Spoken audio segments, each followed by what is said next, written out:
Just 1 minute. Supplementary list of business. Now I am requesting Sri Yashwant Sinha ji, papers to be laid on the table. I beg to lay the papers mentioned against my name in the supplementary list of business for today. Now Sri Mukhtar Abbas Naqvi ji. अध्यक्ष जी, पिछले 3 दिनों से minorities के issues पर इस सदन में बहस चल रही है। बहुत खुशी की बात है कि ये सदन काफ़ी गंभीरता से अल्पसंख्यकों की समस्याओं और ख़ास तौर से उन पर हो रहे अत्याचार के इशू को लेकर गंभीरता से चर्चा कर रहा है। और मुझे इस बात की भी खुशी है कि इस बार की चर्चा में पिछले वर्षों इस सदन में जो चर्चाएं हुई हैं उनमें अल्पसंख्यकों के खून खराबे से लेकर के उनकी हत्याओं से लेकर के और उनके लाशों की गिनती होती रही है। लेकिन इस बार खुशी की बात है कि इस बार जो भी चर्चा हो रही है उसमें अल्पसंख्यकों के खून बहने से लेकर के उनके लाशों की गिनती नहीं हो रही है, बल्कि अखबारों में जो बयान छपे हैं, अखबारों में जो कुछ नेताओं के बयान आए हैं उसके आधार पर या जो चीज़ें कुछ राजनीतिक कारणों से कही गई हैं उस पर चर्चा हो रही है। ये बात खुशी की है कि ये परिवर्तन आया है और हमें आज इस बात की चर्चा नहीं करनी पड़ रही है कि हिंदुस्तान में अल्पसंख्यकों की लाशों पर सौदे हो रहे हैं या लाशें गिर रही हैं। आज सवाल ये पैदा होता है, अभी रामविलास पासवान जी एक चर्चा में कह रहे थे कि अल्पसंख्यक विषय पर ही पूरी बहस हो जानी चाहिए। निश्चित तौर से अल्पसंख्यकों के साथ पिछले 40-50 सालों के अंदर जो सौतेला व्यवहार किया गया है, मैं पूरी तरह से इस बात से रामविलास पासवान जी, कांग्रेस और सारे जो सदन की विचारधारा थी, जो सदन की चिंता थी, उससे मैं अपने को सम्मत करता हूँ। 50 सालों में अल्पसंख्यकों को 2 नंबर का नागरिक बनाकर रखा गया, मैं इस बात से भी अपनी सहमति व्यक्त करता हूँ। 50 सालों में हिंदुस्तान में अल्पसंख्यकों के साथ जुल्म हुआ, ज़्यादती हुई, उनका शोषण किया गया, मैं इस बात से भी अपने आप को मैं सहमति अपनी व्यक्त करता हूँ। मैं इस बात से भी अपनी सहमति व्यक्त करता हूँ कि अल्पसंख्यकों की शिक्षा के लिए, अल्पसंख्यकों को उनका अधिकार मिलना चाहिए, उसके लिए अल्पसंख्यकों को उनका हक, सही हक मिलना चाहिए, उनको 1 नंबर का नागरिक माना जाना चाहिए। ये 50 सालों में नहीं हुआ, इस बात की चिंता से भी मैं अपने आप को सम्मत करता हूँ। लेकिन मैं पूछना चाहता हूं कि 50 सालों में ये क्यों नहीं हुआ। 50 सालों में अटल बिहारी वाजपेयी जी या लाल कृष्ण आडवाणी जी इस देश की सत्ता पर नहीं थे। 50 सालों से वो लोग सत्ता पे बैठे हुए थे, सत्ता की कुर्सियों में बैठे हुए थे, जो लोग कि इसके प्रति आज चिंता व्यक्त कर रहे हैं। 50 सालों से शासन वो लोग कर रहे थे जो लोग कि आज इस बात के लिए चिंता व्यक्त कर रहे हैं कि हिंदुस्तान में अल्पसंख्यकों को उनका अधिकार नहीं मिल रहा है। आज सवाल ये पैदा होता है कि निश्चित तौर से अल्पसंख्यक और बहुसंख्यक के नाम पर भेदभाव नहीं होना चाहिए, लेकिन किन लोगों ने उनको डरा कर रखा 50 सालों में कि तुम हिंदुस्तान में तुम्हें बराबर का अधिकार नहीं है। किन लोगों ने उन्हें डरा के रखा कि हिंदुस्तान में तुम 1 नंबर के नागरिक नहीं हो, तुम 2 नंबर के नागरिक हो। किन लोगों ने उन्हें भयग्रस्त करके रखा कि हिंदुस्तान में तुम्हें पूरे के पूरा हक नहीं है। ये इस पर एक चर्चा होनी चाहिए। सवाल आज ये पैदा होता है, मुस्लिम समाज में 1 नंबर का नागरिक है ना, 2 नंबर का नागरिक है। हर चीज में आप बोलेंगे तो काम नहीं चलेगा। हिंदू हो, सब लोग अपने देश के 1 नंबर के नागरिक है। हाँ, है नागरिक। मुस्लिम समाज को 2 नंबर का नागरिक कैसे हो सकता है? जो लोग खड़े हो जाते हैं उसका स्पीकर क्यों चालू कर दिया जाता है? दंगे से लेकर के, सरस्वती वंदना से लेकर के, वंदे मातरम से लेकर के बाबरी मस्जिद तक चर्चा का विषय रहा। लेकिन मैं ये मानता हूं कि ये चर्चाएं पिछले कई सालों से होती रहीं। कई वर्षों से इस चर्चा के नाम पर ही हिंदुस्तान के मुसलमानों को जो प्रगति की मुख्य धारा है, हिंदुस्तान के अल्पसंख्यकों को जो प्रगति की मुख्य धारा है, उससे अलग रखा गया। उनको उन तमाम इश्यूज़ पर जो इश्यूज़ रहे ही नहीं, उन इश्यूज़ पर उलझा कर रखा गया। एजुकेशन से दूर रखा गया।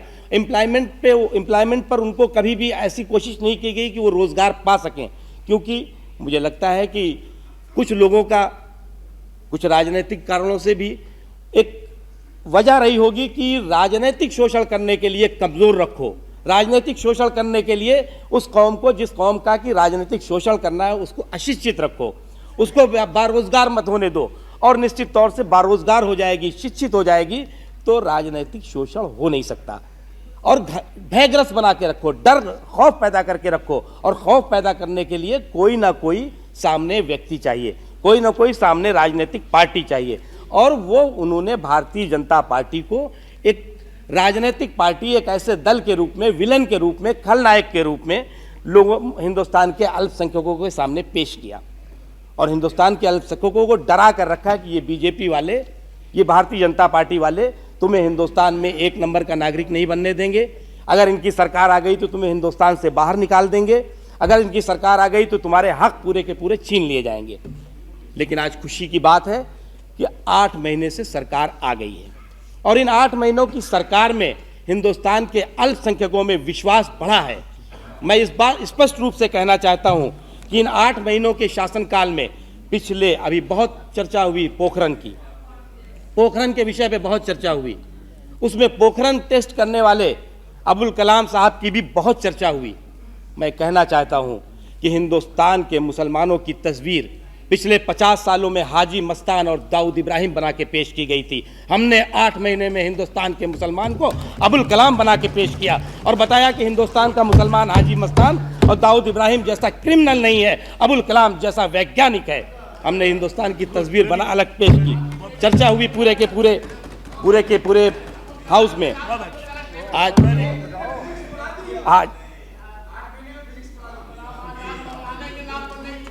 आज उसको मान्यता दी 8 महीने। आज पूरे देश में, आज पूरे मुल्क में ये बात सही है कि हिंदुस्तान में जो स्थिति है वो सिर्फ अल्पसंख्यकों या बहुसंख्यकों के नाम पर बांटी नहीं जा सकती। उसको हमें देखना होगा गरीबी के नाम पर, आर्थिक और सामाजिक दायरे में उसको देखना होगा। हमें देखना होगा कि किन कारणों से हम अल्पसंख्यकों को उनका हक नहीं दे पा रहे हैं, हम किन वजहों से उनको प्रगति की मुख्य धारा में शामिल नहीं कर पा रहे हैं, हम किन वजहों से उनको जो शिक्षा मिलनी चाहिए नहीं दे पा रहे हैं, हम किन वजहों से उन्हें जो रोजगार के उनके अधिकार मिलने चाहिए नहीं दे पा रहे हैं। ये एक महत्वपूर्ण सवाल है और इस सवाल पर अगर पूरा सदन चर्चा करें, मुझे लगता है कि बाबरी मस्जिद से लेकर सरस्वती वंदना पर अगर हिंदुस्तान के अल्पसंख्यकों को गुमराह करने के बजाय उनको सही रास्ता बताया जाए कि तुम्हें हिंदुस्तान में शिक्षा चाहिए, तुम्हें रोजगार चाहिए और वो हक है उनका। मेरा मानना है कि ये कोई एहसान नहीं किया जा रहा है। हम अगर किसी को हक देंगे, हिंदुस्तान का वो नागरिक है, हम उसे हक देंगे। और मैं मानता हूं कि हिंदुस्तान का मुसलमान भी मुल्क के लिए उतना ही वफादार है, मुल्क के लिए उसके अंदर भी उतनी ही राष्ट्रभक्ति है जितना कि और लोगों में है। उसके अंदर उसकी वफादारी पर किसी तरह का शक करना मुझे लगता है कि वो गुनाह होगा और हम इस बात को स्वीकार करते हैं। पूरी की पूरी भारतीय जनता पार्टी इस बात को स्वीकार करती है। should be inflicted upon the Muslim community. Do you agree with that? मुझे इस बात पे गर्व है कि मैं मुसलमान हूँ, मैं इस बात पे फख्र महसूस करता हूँ कि मैं मुसलमान हूँ और उससे ज्यादा फख्र महसूस करता हूँ कि मैं भारतीय हूँ। लेकिन किसी व्यक्ति का सुनिए, किसी मजहब का किसी व्यक्ति का अगर सरस्वती वंदना और वंदे मातरम गाने से ईमान टूट जाए तो मुझे लगता है उससे बड़ा कोई नहीं है। एक गीत से on one's own voluntary will, but inflicting, enforcing it. Don't argue. You ask one question. जिस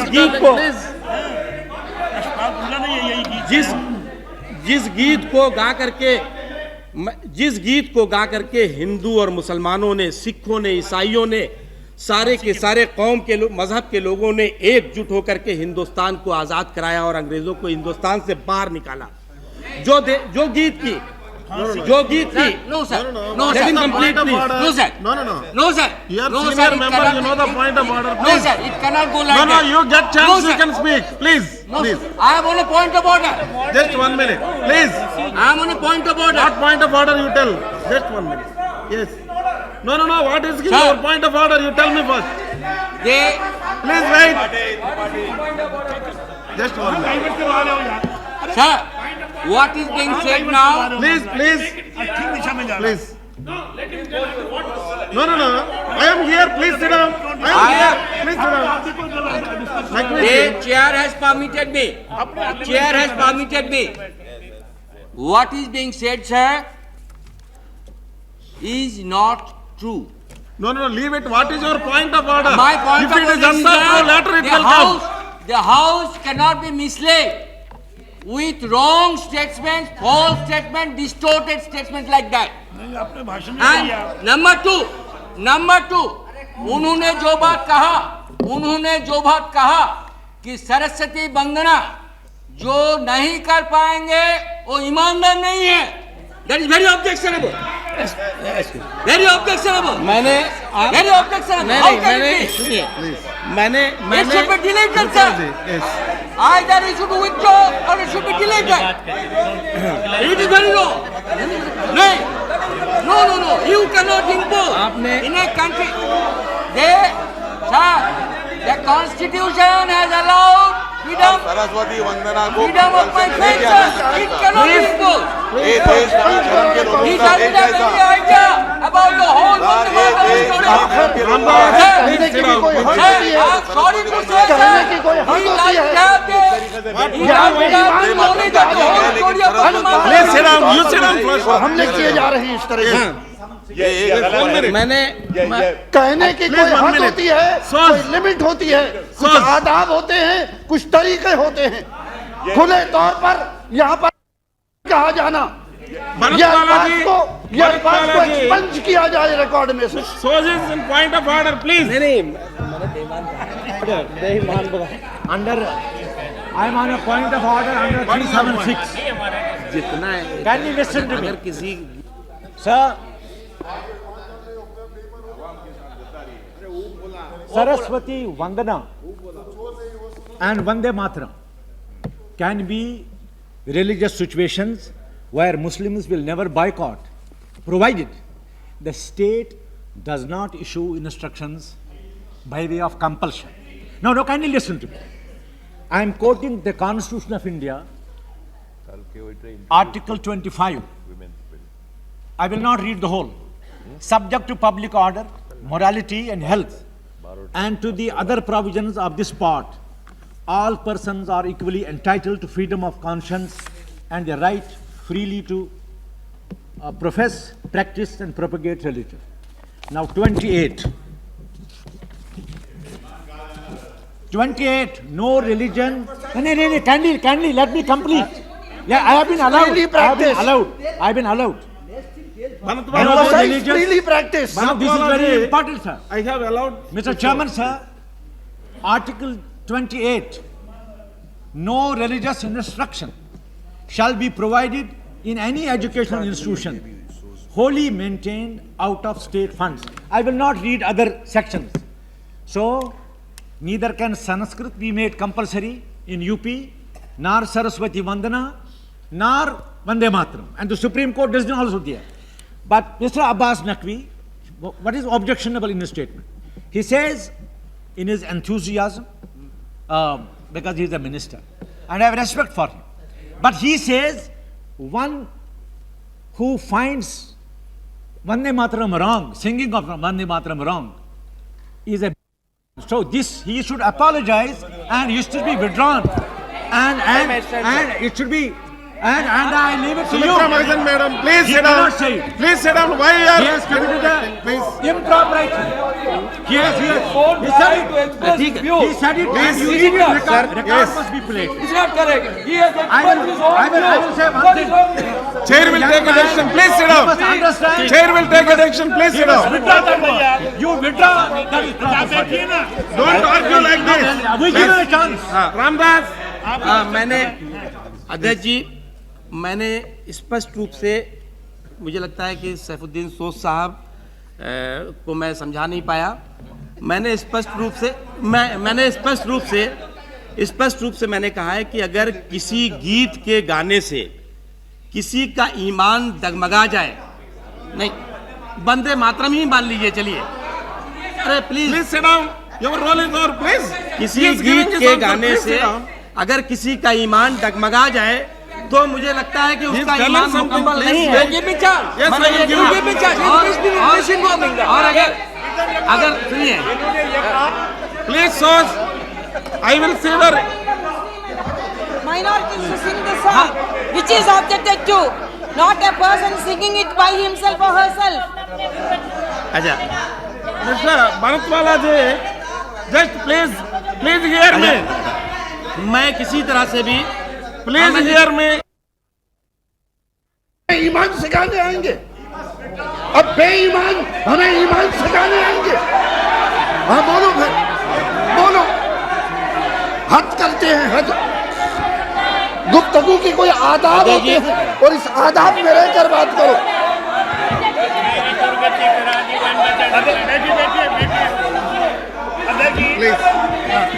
All of you sit down. All of you sit down.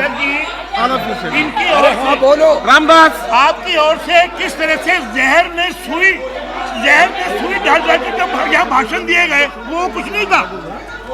किस तरह से अध्यक्ष जी, अगर आप भाषण को उठा करके देखें, अध्यक्ष जी,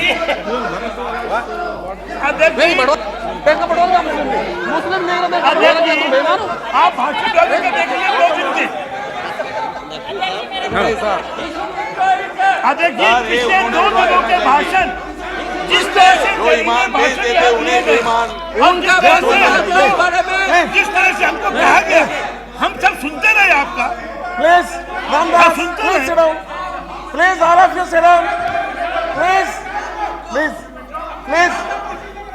Don't argue. Cross talk. Please.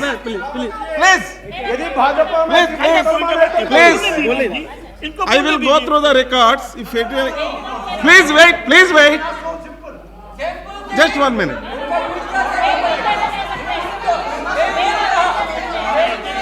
Mr. Speaker, Chairman sir. 1 minute.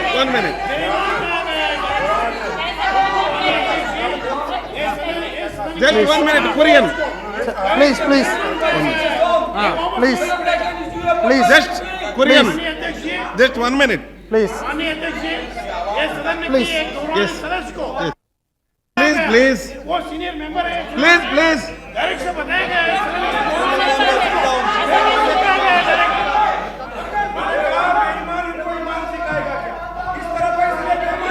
Please.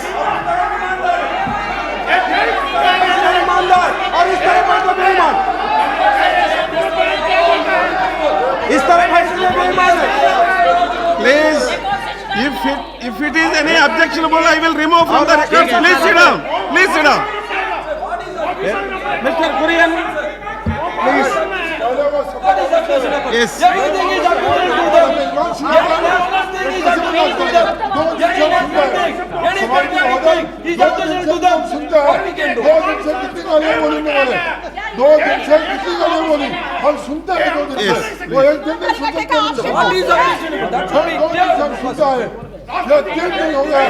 Please wait.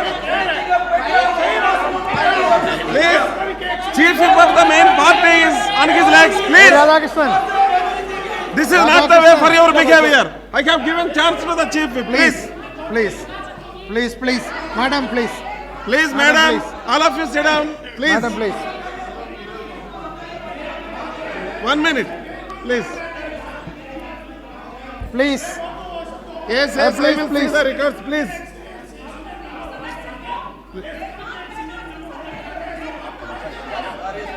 Sir, Chairman sir.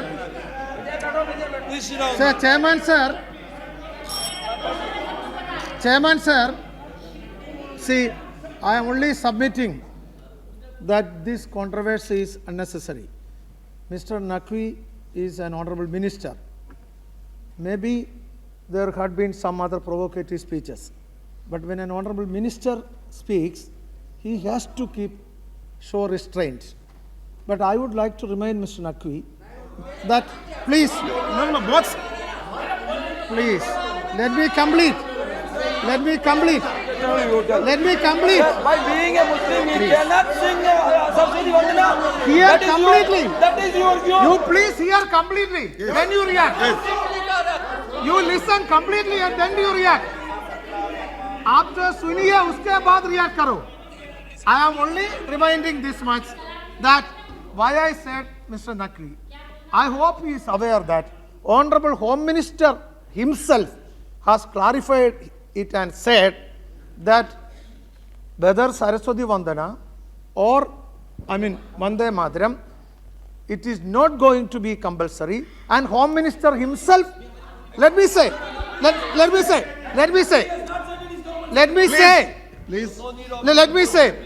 Home Minister himself said that he doesn't, or the government do not want to make it compulsory. Then why a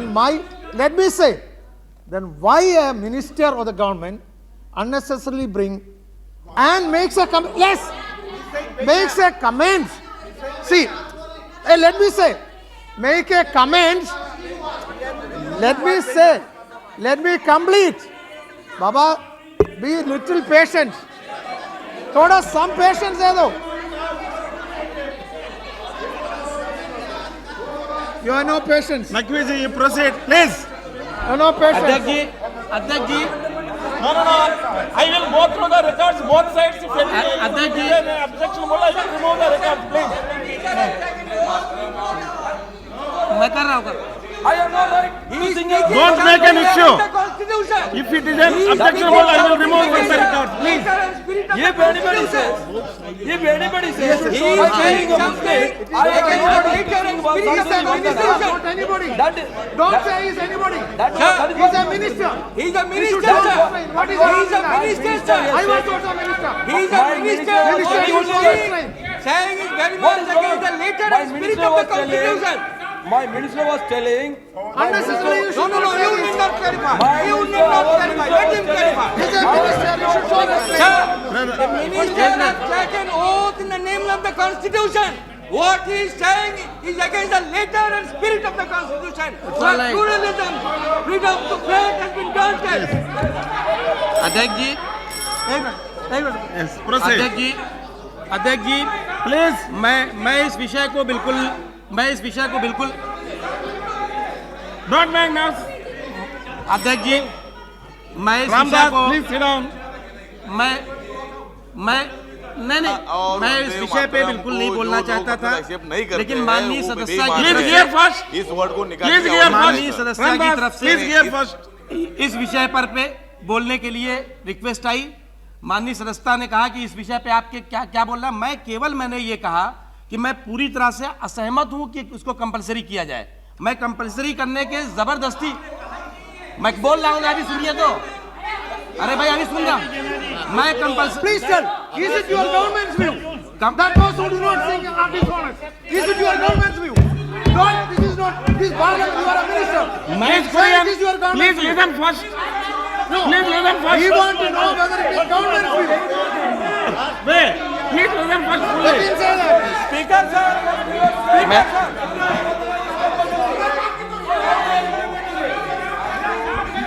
Minister is on his legs. Why you are bothered? Please sit down.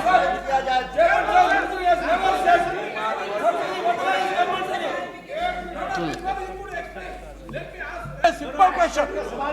No. Sirpadar, please, he will explain first. No, my only question. अरे मधुकर जी The way the question was posed to him, it is his personal right. Naqvi ji, No, just a you minute. clarify. हाँ मैं please No, just a minute. Just sir. Sirpadar, just No, just a minute. please wait for some No, I time. want He is to- clarifying What first. is point of order? Ramdas, unnecessarily every time you are standing. No, Please no. sit down. Please sit down. Very He important. is clarifying. Please sit down. Speaker, sir. Chairman, Naqvi sir. ji. Very important. Simple clarification. He was giving his own statement. In the meanwhile, he was asked to stop, and a lady member, honorable member of this house, asked him a specific question in an individual capacity, and he has replied it in individual capacity, not as a minister. That is very important, sir. Yes. अध्यक्ष हाँ No, Mr. Naqvi ji, you clarify everything. Please wait.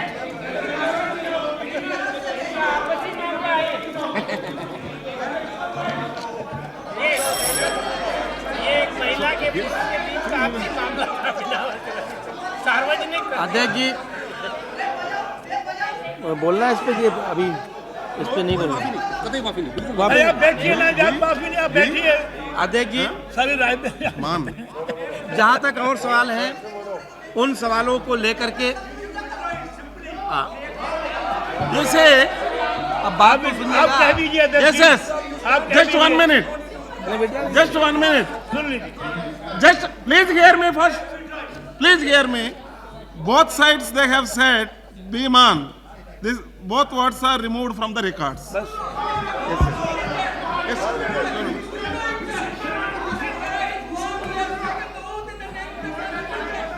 Speaking something against the constitution, this letter and spirit of the constitution. Please No, cooperate. sir. It can never be allowed. No, sir. He should withdraw. This is not He should fair. withdraw it, This sir. is not fair. Please, He should withdraw. This is not fair. No. अध्यक्ष जी, please continue. He should withdraw it. अध्यक्ष जी, पिछले He should withdraw it. शिक्षा और बेरोजगार Otherwise, शिक्षा और it will send a रोजगार very के सवाल wrong पर signal to the country, sir. मैं बात कर रहा I था। have given my ruling. I शिक्षा और removed from the रोजगार के records both the प्रश्न words, पर please. आज पूरे देश के अल्पसंख्यकों में शिक्षा और रोजगार के सवाल पर चिंता है। मैं क्योंकि यही बात पूरी अपनी करने जा रहा था। आज निश्चित तौर से आज पूरे देश में जो एक गरीबी और पूरी तरह बेकारी है, उससे भी अल्पसंख्यकों में परेशानी है और वो परेशानी दूर होनी चाहिए, वो परेशानी खत्म होनी चाहिए, ये सभी लोग चाहते हैं। इसमें कोई ऐसा नहीं है, पूरा के पूरे सदन की इस बात की चिंता है। लेकिन सवाल यह है कि आज जब सही सवाल उठाया जाता है तो इसी तरह से आप जैसे कुछ लोग बीच में इस तरह के विषय, हम जब विषय उस तरह का विषय जो विषय की वास्तविक रूप से आज हिंदुस्तान के अल्पसंख्यकों को कचोट रहा है, जब हम उस विषय को उठाते हैं, जब हम उस विषय को उठाना चाहते हैं, हम जब चाहते हैं कि हिंदुस्तान का अल्पसंख्यक अपनी मुख्य समस्याओं से जुड़े, तो इसी तरह से इस प्रकार के विषय बीच में डाल दिए जाते हैं। कभी बाबरी मस्जिद, कभी सरस्वती वंदना, ये हम नहीं उठाया है, हमने ऐसे लोग उठाते हैं जिनके की पिछले 8 महीनों से वो जो लोग की ये सोचते थे कि ये सरकार आएगी, सरकार आने के बाद दंगे होंगे, फसाद होंगे। मैं आपको आंकड़े देना चाहता हूं अध्यक्ष जी, मैं आपको आंकड़े देना चाहता हूं कि पिछले 10 वर्षों के अंदर, पिछले 10 वर्षों में जो कम्युनल राइट्स में, सांप्रदायिक दंगों में जो पिछले 10 वर्षों में आंकड़े हैं, उसमें औसत हत्याएं 1000 से 2000 के बीच में हुई हैं। पिछले 8 महीनों में 162 हत्याओं के रिकॉर्ड सामने हैं। इसके अलावा कुल जो कम्युनल राइट की घटनाएं हैं, सांप्रदायिक घटनाएं, वो पिछले 10 वर्षों के अंदर 1000 से 1500 तक प्रति वर्ष औसत हुई है और इस बार केवल इस प्रकार की छूट-फूट घटनाएं 500 हुई हैं। निश्चित तौर से जो लोग सांप्रदायिकता के नाम पर, जो लोग धर्मनिरपेक्षता के नाम पर, जो लोग प्रगतिशीलता के नाम पर देश में संप्रदाय को बांटते रहे हैं, जातिवाद के नाम पर लोगों को बांटते रहे, समाज को बांटते रहे, उनमें चिंता निश्चित तौर से हुई है। उन्हें निश्चित तौर से चिंता हुई है कि इस मुल्क में खून खराबे क्यों नहीं हुए। उन्हें निश्चित तौर से चिंता हुई है कि इस मुल्क में हिंदू और मुसलमानों में नफरत क्यों नहीं बढ़ी। उन्हें निश्चित तौर से चिंता हुई है कि जो वोट बैंक हम आज तक लोगों को बांट करके हासिल करते रहे, वो बांटने का काम बंद हुआ है। उन्हें निश्चित तौर से चिंता हुई है कि जिन दुकानों के माध्यम से वो इस मुल्क के इतने बड़े तबके के अंदर नफरत फैलाते रहे, वो नफरत का बीज बंद हो रहा है। वो चिंता का विषय है और मैं जानता हूं कि वो चिंता का विषय उनको तब तक रहेगा जब तक कि हम लोग सत्ता में रहेंगे। उनको तब तक इस बात की चिंता रहेगी कि इस मुल्क में नफरत क्यों नहीं बढ़ाई जा रही है। अभी कलाकार और कला पर के विषय पर कुछ सदस्यों ने चिंता व्यक्त की। उन्होंने कहा कि हिंदुस्तान कलाकारों का देश है, हिंदुस्तान में कला और संस्कृति का बहुत एक योगदान रहा है, उसमें मुसलमानों का बहुत योगदान रहा है। मैं इस बात को स्वीकार करता हूं कि हर क्षेत्र में हिंदुस्तान के मुसलमानों का योगदान रहा है। मैं आपको एक बात कह करके अपनी बात खत्म करना चाहता हूं कि बंबई में फिल्म उद्योग है और उसमें दिलीप कुमार साहब बहुत बड़े हीरो हैं, मीना कुमारी जी बहुत बड़ी एक्ट्रेस थीं और शिवसेना और बीजेपी को जो तथाकथित सांप्रदायिक कहा जाता है, इसका उरूज हुए 10-15 साल हुए, इससे ज़्यादा नहीं हुए, जिसे कि कहा जाता है कि ये 10-15। दिलीप कुमार से लेकर मीना कुमारी और मीना कुमारी से लेकर मधु बालाजी और तमाम और भी थे।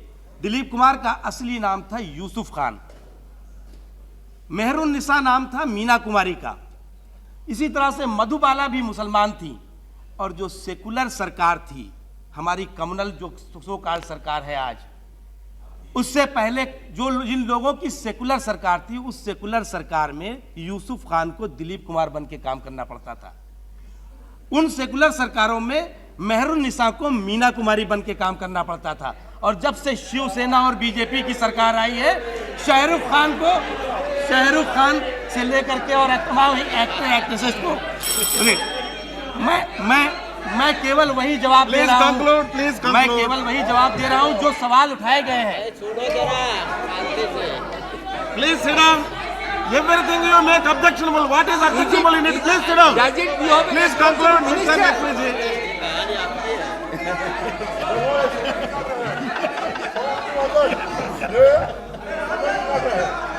Your support is not required. Please sit down.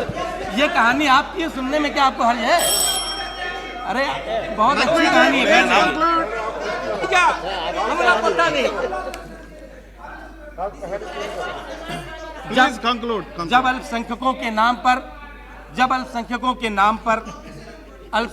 नाम पर उत्पीड़न की बात होती है, जब अल्पसंख्यकों के नाम पर जुल्म की बात होती है, तो निश्चित तौर से हिंदुस्तान का ही सर गर्व से, हिंदुस्तान का ही सर शर्म से नहीं झुकता, बल्कि पूरे के पूरे मुल्क में इस सवाल को लेकर के चिंता होती है। जब कभी जुलूस निकाले जाते हैं कि हिंदुस्तान में अल्पसंख्यकों के साथ जुल्म हो रहा है, जब कभी जुलूस निकाले जाते हैं कि हिंदुस्तान में अल्पसंख्यकों की हत्याएं हो रही हैं, तो पूरे के पूरे मुल्क में और पूरे के पूरी दुनिया में इस बात के सवाल उठते हैं। निश्चित तौर से इसे किसी पार्टी के साथ जोड़ करके जो लोग भी ये काम करते हैं, वो पूरे के पूरे मुल्क के लोगों पर सवालिया निशान लगाते हैं। मेरा मानना है कि इस तरह के सवालात को जब भी कभी उठाया जाए या जब भी कहा जाए, तो निश्चित तौर से किसी पार्टी के साथ जोड़ना उचित नहीं होगा। जहां तक मेरी जानकारी में है, जहां तक अल्पसंख्यकों के हित के सिलसिले में, अल्पसंख्यकों के मफाद के सिलसिले में जो काम किए गए हैं, उसमें area intensive programme for education backward and minorities, इससे पहले 10.99 करोड़ रुपया था। हमारी सरकार ने उसमें 25% की वृद्धि की और 1300 करोड़ किया। माइनॉरिटीज एजुकेशन फॉर मदरसाज, उसमें 1.73 करोड़ था, जिसको कि हमारी सरकार ने 6.90 किया। इससे पूरे मुल्क के मदरसों की इससे मदद होगी। Coaching classes scheme for minorities, इससे पहले 0.7 करोड़ था, हमने इसको बढ़ा करके ये आपके टाइम में था। हमने 70 लाख से इसको 200 करोड़ रुपया कर दिया। और इसके साथ ही हमने इसकी जिन लोगों को 200 करोड़, हाँ 2 करोड़ रुपया, 200 करोड़ है, 70 लाख से 200 करोड़। और इसमें आय सीमा वृद्धि पहले 24,000 रुपया सालाना थी। 24,000 रुपया सालाना जिसकी हैसियत थी, उसको ही ये सुविधा मिल सकती थी। हमने उसको 24,000 सालाना से 44,500 रुपीज सालाना कर दिया है। Please conclude. Figures are available in the budget books. Everybody knows. Please conclude. मैं अध्यक्ष जी, इनको याद दिलाना पड़ेगा। Yes. सभापति महोदय, आज तक बजट के बारे में हमने सुना नहीं है कभी, तो पहली बार सुन रहे हैं। तो हमें मेरा मानना है कि अल्पसंख्यकों को सेकुलरिज्म और कम्युनलिज्म के नाम पर बहकाना नहीं चाहिए। अल्पसंख्यकों को सेकुलरिज्म और कम्युनलिज्म के नाम पर उनके अंदर हीन भावना नहीं भरना चाहिए। अगर हिंदुस्तान का आज सेकुलरिज्म का मतलब है कि हिंदुस्तान का जो व्यक्ति अगर मज़ार पे चला जाए, हम मज़ार पे जाता है तो मैं बहुत खुश होता हूँ कि मज़ार पे आया, क्योंकि मैं मुसलमान हूँ, मेरे यहाँ कोई आता है तो मुझे बड़ा अच्छा लगता है। जो मज़ार पे जाएगा, यहाँ तक कि मस्जिदों में भी जो हिंदू आता है उसको हम सेकुलर कहते हैं, उसको हम सेकुलरिज्म का सर्टिफिकेट देते हैं। अगर कोई मुसलमान गलती से किसी मंदिर में चला गया तो उस पर कुफ्र के फतवे होते हैं। सेकुलरिज्म और कम्युनलिज्म में ये परिभाषा भी बदलनी होगी, क्योंकि अगर सेकुलरिज्म और कम्युनलिज्म की परिभाषा कुछ लोग बैठ करके अपने हाथ से बना करके इस मुल्क में एक ऐसा माहौल बनाना चाहते हैं जिससे कि अल्पसंख्यक और बहुसंख्यक पूरी तरह से एक दूसरे से अलग हो, तो मुझे लगता है कि ये बिल्कुल गलत होगा। मेरा मानना है No. He has taken more time. So many more beggars are there. Right. Here are ministers. I'm concluding in 1 minute. अध्यक्ष खत्म करें। अध्यक्ष जी, आई एम कंक्लूडिंग। अध्यक्ष जी, मैं सदन की इस चिंता से पूरी तरह से सहमत व्यक्त करता हूं, लेकिन इसके साथ ही साथ पूरे के पूरे अल्पसंख्यक और बहुसंख्यक समाज को, क्योंकि जब अल्पसंख्यकों की बात आती है तो अभी काफ़ी लंबी लिस्ट दी गई कि क्रिश्चियन भी हैं, बौद्ध भी हैं, तो कहीं ना कहीं हिंदू भी अल्पसंख्यक हैं। कश्मीर में हिंदुस्तान का हिंदू अल्पसंख्यक है, उसकी भी बात सोच लेनी चाहिए। तब पूरे हिंदुस्तान के मुसलमानों में, हिंदुस्तान के हिंदुओं में हम ये मैसेज दे सकते हैं कि हम अल्पसंख्यकों के प्रति चिंतित हैं, और हम अल्पसंख्यक और बहुसंख्यक के नाम पर कम्युनलिज्म को तभी खत्म कर सकते हैं जब हमारी सोच में एक बात साफ होगी कि हम इसको वोट के लिए नहीं कर रहे हैं, हम अल्पसंख्यकों के हित की बात वोट की खातिर नहीं कर रहे हैं, हम बहुसंख्यकों के हित की बात वोट की खातिर नहीं कर रहे हैं। हम इस बात को ईमानदारी से अगर पेश कर सकेंगे कि हम जो भी कह रहे हैं वो निश्चित तौर से एकता के लिए कह रहे हैं, हम जो भी कह रहे हैं लोगों के प्यार बढ़ाने के लिए कह रहे हैं, हम जो भी कह रहे हैं राष्ट्रवाद स्थापित करने के लिए कह रहे हैं, हम जो भी कह रहे हैं लोगों में एक ऐसी भावना पैदा हो कि लोग गर्व से कह सकें कि वो इस देश के वासी हैं जिस देश में कि गंगा बहती है, जिस देश में कि ख्वाजा साहब के मज़ार है, जिस देश में कि अबुल कलाम जैसा साइंटिस्ट पैदा हुआ है, जिस देश में कि अशफाकुल्ला खां पैदा हुए हैं, जिस देश में कि शिवाजी पैदा हुए हैं, जिस देश में कि हिंदुस्तान में वो तमाम गांधी जैसे लोग पैदा हुए हैं, ऐसे देश के वासी हैं। और जब ये भावना होगी निश्चित तौर से सांप्रदायिकता और सेकुलरिज्म की बात अपने आप खत्म होगी और एक भाईचारा और राष्ट्रवाद की बात स्थापित होगी। जय हिंद, वंदे मातरम।